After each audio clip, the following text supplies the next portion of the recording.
ভিডিঅ'ত আমি আলোচনা কৰিবলৈ গৈ আছো এডিআৰিত আহা মানে কিছুমান ইম্পৰ্টেণ্ট কুৱেশ্যন যিবোৰ ইতিমধ্যে আহিছে কুৱেশ্যন পৰীক্ষাত তো এই ভিডিঅ'ত যিকেইটা আমি আলোচনা কৰিম একেবাৰে ইম্পৰ্টেণ্ট কুৱেশ্যন চ' আহিব পাৰে এনেধৰণৰ কুৱেশ্যন বা এইটোৱে ৰিপিট হৈ আহিব পাৰে তো ভিডিঅ' সম্পূৰ্ণ চাব আৰু যদি নতুন হৈ চেনেলটো ছাবস্ক্ৰাইব কৰিবলৈ নাপাহৰিব কাৰণ আমাৰ এই চেনেলটোত এনেদৰে আমি ভিডিঅ' আপলোড কৰি গৈ থাকিম তো প্ৰথম প্ৰশ্ন ধৰণৰ আছে চাওক 1ৰ পৰা 20লৈকে মৌলিক সংখ্যাসমূহ গণনা কৰা বুলি খুজিছিল তো 1ৰ পৰা 20লৈকে মৌলিক সংখ্যাবোৰ গণনা কৰিবলৈ মৌলিক সংখ্যাবোৰ মানে কি আপোনালোকে হয়তো নিশ্চয় জানে তো যিবোৰৰ মানে পূৰণফল নাথাকে চিম্পলি ক'বলৈ গ'লে ধৰি লোৱা হ'ল 2 2 এগুণ 2 ইয়াৰ পূৰণফল মানে গুণিতক কোন কোন যা গুণিতকবোৰ হ'ল 1 আৰু 2 এই সংখ্যাটোৰ 1ৰ বাদে নিজে নিজৰ বাদে 1 বা 1ৰ বাদে নিজে ধৰি লোৱা সংখ্যাটোৰ বাদে 1 বা 1ৰ বাদে সংখ্যাটো নিজে বুজিছে তেনেধৰণৰ সংখ্যাবোৰক আমি মৌলিক সংখ্যা বুলি কওঁ ধৰি লোৱা হ'ল আৰু এটা এক্সাম্পল 3 ধৰি লৈছো 3ক আমি কি পূৰণ কৰিলে পাওঁ 1 আৰু 3 বা 3 আৰু 1 কেৱল 1 আৰু 3 এই দুটা সংখ্যাই আছে দুটা অংকই আছে ইয়াৰ পূৰণফল চ' এনেকুৱা ধৰণৰ আমাৰ অংকবোৰ হ'ল মৌলিক সংখ্যা তো মৌলিক সংখ্যা প্ৰথমতে আছে 2 এটা মৌলিক সংখ্যা তাৰপিছত আছে 3 পিছত কিমান হ'ব চাওক 4টো নহ'ব 4ত আছে 2 2 গুণ 4 5 এটা হ'ব 5ৰ 5 আৰু সংখ্যাটো 1 6 আছে 3 2 গুণ 6 2 3 গুণ 6 6 নহ'ব 7ৰ 7 এটা হ'ব 8 হ'ব নেকি 8ও নহ'ব কাৰণ 4 2 গুণ 8 9 হ'ব নেকি 9 নহ'ব কাৰণ 3 3 গুণ 9 তাৰপিছত 9 আৰু তাৰপিছত 1 তিনিটা হ'ল চ' 7ৰ পিছত 8 9 9 নহ'ব 10 নহ'ব 11 হ'ব 12 নহ'ব 13 হ'ব 14 নহ'ব 15 14 নহ'ব 15 নহ'ব 16 নহ'ব 17 হ'ব তাৰপিছত 18 নহ'ব 19 এটা হ'ব তো তাৰপিছত 20টো নহ'বই জানো আমি কেইটা হ'ল ইয়াতে আছে 8টা তো ইয়াৰ শুদ্ধ উত্তৰটো হ'ল অপশ্যন চি যদি 100ৰ ভিতৰত সোধে 1ৰ পৰা 100ৰ ভিতৰত আপোনালোকে কমেন্ট কৰি জনাব এয়া চাই যাব একেবাৰে ইম্পৰ্টেণ্ট কুৱেশ্যন দেই 1ৰ পৰা 100ৰ ভিতৰত আপোনালোকে কমেন্ট কৰি জনাব উত্তৰটো কিমান হ'ব তো ইয়াৰ পিছত চাওক ইয়াতে ইজি কুৱেশ্যন এটা আহিছিল কোনো এটা সংখ্যাক 11% বৃদ্ধি কৰিলে সংখ্যাটোৰ মান 777 হয় তো সংখ্যাটো হৈছে মানে কি বুলি কৈছে চাওক কোনো এটা সংখ্যা আছিল ধৰিলা হ'ল সংখ্যাটো কি হ'ল 100 আছিল 100ক কি বুলি কৈছে 11% বৃদ্ধি কৰিছে 11% বৃদ্ধি কৰিলে কিমান হ'ব 111 হয়নে নহয় 1 1 1 1 1 1 হ'ব চ' 1 1 1 যদি ইয়াৰ মান সমান মানে 1 1 1 যদি 7 7ৰ সমান হ'ব মানে 1 1 1 সমান কিমান 7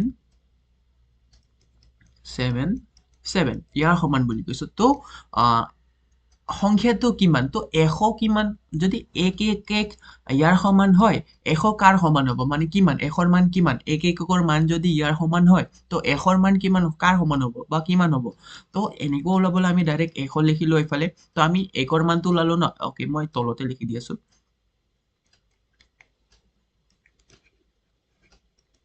ওকে তো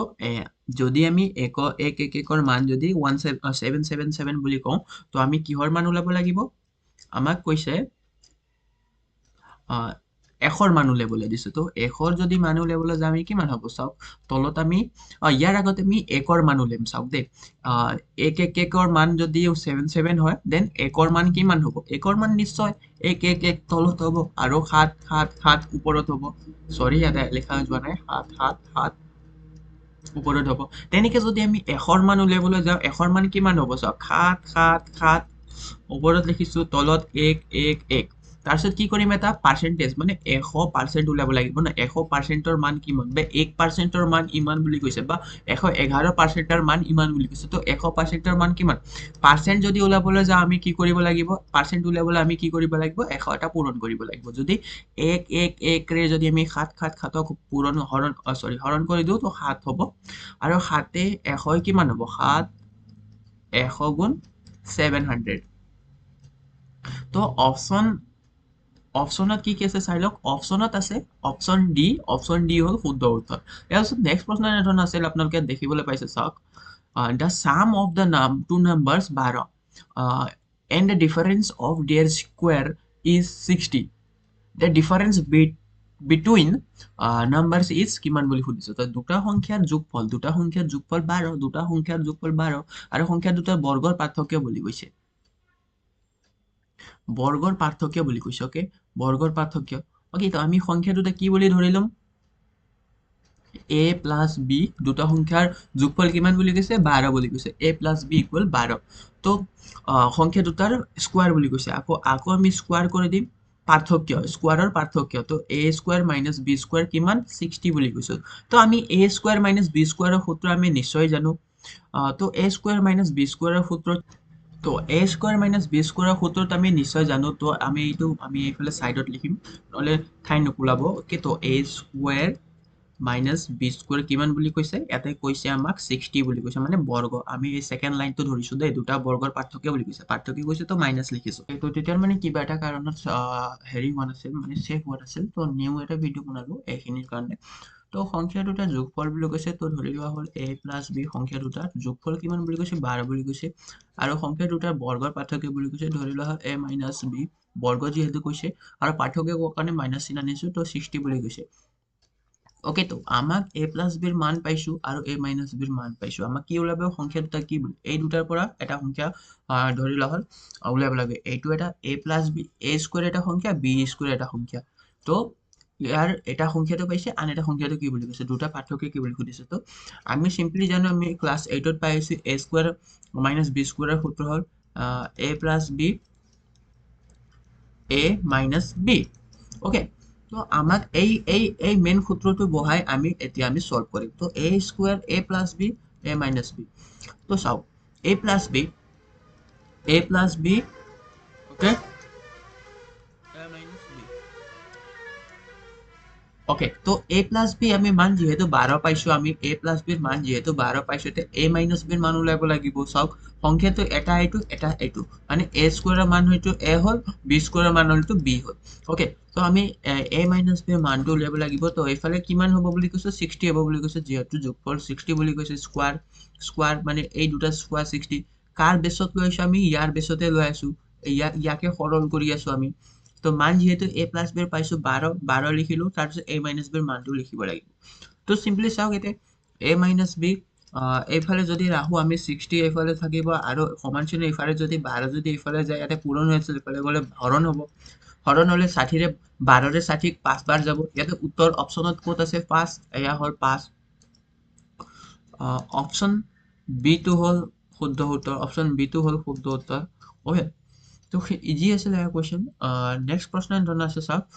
এয়া মই আগতে ৰেকৰ্ড কৰিছিলো কিন্তু ৰেকৰ্ড হোৱা নাই তো মই সিম্পলি আৰু এবাৰ কৰিবলৈ গৈ আছো তো ইয়াতে সুধিছিলে ইজি কোৱেশ্চন খুজিছিলে ওকে তো কোৱেশ্চনটো এনেকুৱা আছে আপোনালোকে দেখিবলৈ পাইছে চাওক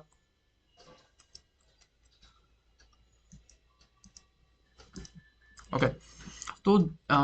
4 7 3 2 9 সংখ্যাটো দুগুণ কৰিলে ফলাফলটো ঠিক খুমাজৰ বুলি কৈছে এতিয়া খুমাজত কিমান আছে 3 আছে তো ইয়াক মানে দুগুণ কৰাৰ পিছত কিমান খুমাজত কিমান হ'ব আমি সিম্পলি দুগুণ কৰি গৈ থাকো 9 যদি আমি দুইগুণ কৰো কিমান হ'ব 9 দুগুণ 18 18 8 9 যদি আমি 2 গুণ যদি কৰো 4 একে 5 হৈ গ'ল ওকে তো ইয়াক যদি কৰো আমি 3 কৰিলে আমি 6 পাই যাও তাৰপিছত 2 যদি 14 কৰো 4 পাবো 1 হাতে যাব তাৰপিছত 4 দুগুণ 8 একে 9 হ'ব তো খুমাজত 6 আছে বৰ্তমান তো ইয়াৰ খুমাজত কিমান হ'ব 6 এ হ'ব সৰি ইয়াতে 3 আছে এটা 6 হ'ব মানে ডাবল কৰিব লাগিব ন ডাবল কৰি দিলে খুমাজৰটো ডাবল কৰি দিলে ওলাই গ'ল 6 কিন্তু আপোনালোকে পোনপটীয়াকৈ কৰিব কাৰণ হাতেও যাব পাৰে কেতিয়াবা সেইকাৰণে মানে ডাইৰেক্টলি পোনপটীয়াকৈ মই কৰা বুদ্ধিত আপোনালোকে যদি কৰে শুদ্ধ হ'ব তো এইখিনি আছিল যদি আপোনালোকে চেনেলটোত নতুন আছে আমাৰ চেনেলটো সাবস্ক্ৰাইব কৰি দিব কাৰণ আমি এই চেনেলটোত এনে ধৰণৰ ভিডিঅ' আমি আপলোড কৰি গৈ থাকিম আপোনালোকে আমাৰ এই নিযুক্তি ইউটিউব চেনেল নিযুক্তি অনলাইন নিযুক্তি আসাম অনলাইন এই চেনেলটোত আপোনালোকে বহুত ধৰণৰ ইজি কুৱেশ্যন একেবাৰে বুজি পোৱা ধৰণে আপোনালোকে পাবলৈ পাৰিব গতিকে ভিডিঅ'টো লাইক এটা কৰিব আজিলৈখিনি আছিল নেক্সট ভিডিঅ' অতি সোনকালে আহি আছে